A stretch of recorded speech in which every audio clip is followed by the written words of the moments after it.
If your students think that revising means fixing the spelling, or they say, I'm done after one draft, well, this video is for you.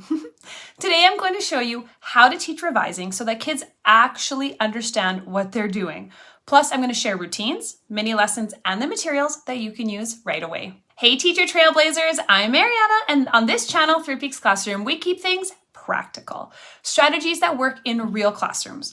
By the end of this video, you'll have a clear way to explain and teach revising, a clear succession of lessons, and the materials and script that you need to use this lesson right away. Everything that I'm going to be sharing today, minus this, comes straight from the language arts notebooks that I use in my own planning. So if you like having the templates and the anchor chart exemplars, I'll mention them where you can grab them throughout the video.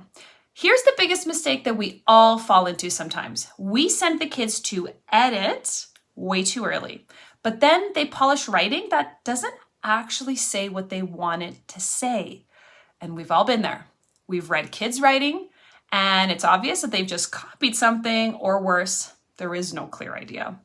And if you watched any of my previous videos, including last week's episode on how to teach expository or informational writing, you'll know I love this framework for my lessons. I always start with a hook, then I define the lesson, we explicitly teach the lesson, and then of course a gradual release of responsibility. So let's start with how we're going to hook our learners about revising. I'm going to give you two options. The first one is going to be for the dramatic folk. That's me. And the second option is for those of you that are a bit more reserved, but don't worry about it. The first option, one second. Yar! You're going to intro the lesson by pretending that you're an army commander directing your troops to pick up your arms for battle. We will be battling our writing with our arms. Okay, a little bit dramatic, but totally fun. And bonus points if you have props. I bought this from the dollar store for $5 and they're foam, so totally fine. But really the weapons are not our actual weapons, but it's really our pencils. We're going to be using our pencils to edit our work. These are the arms that we're bringing to our classrooms. All right, the second option, if you're not crazy about being a little bit dramatic, we're going to use a T-Rex model. I actually found this at Value Village this morning, and I thought it couldn't be any more perfect. This is going to live on my desk so students can remember T-Rex arms. You're going to tell your students that until you revise your written work, your work is going to have little arms, like a T-Rex, little arms. Not that terrifying, these arms. And yes, like I said, I bought this guy from Value Village this morning. This is a huge T-Rex, but if I went to the dollar store as well, or I purchased this, and there were much smaller, cheaper versions. And I'm sure lots of you have access to T-Rexes. So anyways, this guy's going to live on my desk when I teach about it. All right, now that we've hooked our students, we're going to define what revising actually means.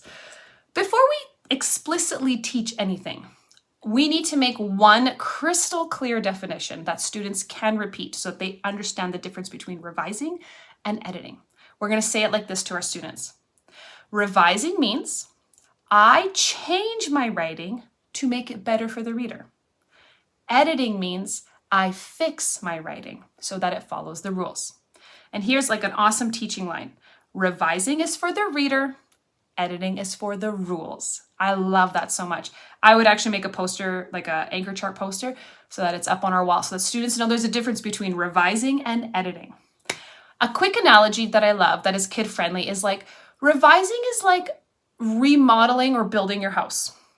You're going to be moving walls, adding rooms, changing the layout, like you're physically manipulating the space. Whereas editing is like cleaning your house. You're vacuuming, you're wiping the counters, and you're fixing little things. Now we're going to move into the explicit teaching part. So we've hooked our students and we've defined exactly what revising means. You are going to print off this handy blank anchor chart page from my ELA notebooks. The link is in the description of this video. And together with your students, you're going to fill out this lesson. Now, this ARMS lesson for revising is in every one of my writer's notebooks from grades 3 to 6, and it's exactly the same lesson. So if you're teaching a split class, just know that this is the exact same lesson, which is really helpful. This is an important step because students need to be explicitly taught exactly what to look for when they are revising. Otherwise, they're just gonna spell check, which isn't even revising. That's not even what revising is meant to address. That's on editing. I love using ARMS for revising. So here is my completed exemplar. This is included in the ELA notebook. So you have this exemplar. Plus you have the printable pages. So you print this off, hand them out to your students, and it lives in their language arts notebooks, which could be a binder or a duotang or whatever, so that they're always constantly referencing this for any type of writing that they're doing in the classroom. So A in ARMS is for adding. You're gonna add more detailed description, evidence, sentences, things like that. Remove, the R is unnecessary words or phrases or like repeated things or maybe off-topic parts. M is for move, sentences. So we're gonna move sentences or we're gonna move words for better fluency. And then substitute. Let's swap weak words for stronger ones. So maybe let's try using synonyms here. What you say to the kids is, revising means I'm changing my writing to make it clearer and more interesting. Once you've explicitly taught and filled out the anchor chart, now we begin the gradual release of responsibility part of the lesson. We've hooked them, we've defined it, we've explicitly taught what it is, but now let's practice that skill. So we're gonna take out a piece of writing that we've worked on recently, and I'm gonna read a snippet of it. So I'm actually going to use my floppy disk example from my previous episode. If you haven't watched it, I'll link it down below, where I go step by step and explain how to teach expository writing. This is a thesis statement about a floppy disk for a research report. So we're gonna model taking the ARMS method to it. So when I read it, floppy disks might seem old, but they actually helped a lot with saving and they were important. That is my model thesis statement for my expository or informational writing. So I'm the reader. And if I read my thesis statement, floppy disks might seem old, but they actually helped a lot with saving and they were important. That sounds a little vague. I want to add some details and substitute for a stronger word. So if I'm looking at my ARMS, again, I'm modeling this, I want to add some words, some sentences, and I want to maybe substitute some words. So here's my revised example. Floppy disks might seem old and not that important, but they actually helped with saving and sharing information. And they were important towards the kinds of storage that we used today. When I reread that, I noticed that I used the word important twice. So I want to actually substitute that word for something else. So floppy disks might seem old and not that important, but they actually helped a lot with saving and sharing information, and they were crucial towards the kinds of storage that we used today. That sounds much better. And you'll notice that I didn't even correct any spelling yet. That comes after, when we're happy with the meaning or what we're trying to get out as the author. So now we're going to release the responsibility. I've just modeled what I've done. And depending on how much time you have, you might want to give your students like practice sentences or practice paragraphs for them to revise. If you're super short on time, you can have them pair up and each choose like a small section from their most recent piece of writing to practice this skill. And yeah, it is a skill.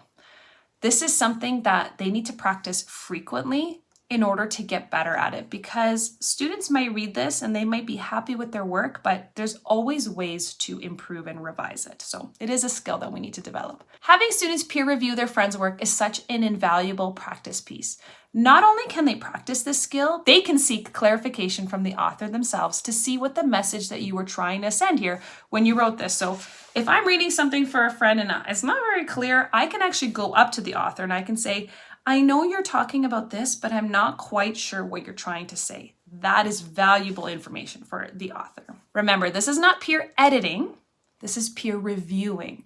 Students need to read the text to offer their opinion on what could be revised. We're going to build in opportunities for students to revise a piece of work for a friend and have them offer a compliment and a revision suggestion when they do. Like, what did we say? Like 2 stars and a wish, 2 stars and a wish. So these are 2 things that I think you did really well. And here's one thing I wish that you could work on, something like that. So when we're doing peer revising, we're we're reading the text and we're offering a suggestion on how we can improve it using the ARMS method. So the student is going to say, maybe you should remove this phrase, or maybe you should try a different word here. Revising your own work is such a critical skill to have in life. AI is going to be able to edit our work in the future. It already does that. AI already edits our work in the future, but it's not going to be able to get our ideas out from our heads onto paper. That's why this skill is so vital. It helps us to refine exactly what we are trying to say to our audience. Thanks so much for watching, everybody. Like I mentioned, if you are interested in my ELA notebook materials, you can find them on my website at threepeaksclassroom.com. So I talked about my language arts notebooks. We have the lesson on ARMS for revising. Next week, I'm going to continue my month-long series on how to teach writing concepts to your students, and I'm going to be showing you how to go about teaching editing so that it actually sticks. A lot of times students will look and they say, yeah, it's good. And then how many times do we look and we go, oh my gosh, there's so many mistakes here. So how to teach it so it actually sticks in our students' brains. Make sure that you bring your pink and green markers. I'll explain in next week's episode. If you found this video helpful, hit that like button and make sure that you are subscribed so you don't miss any other future episodes. Thanks so much for being here, everybody. Have a wonderful day, and I'll catch you next week. Bye.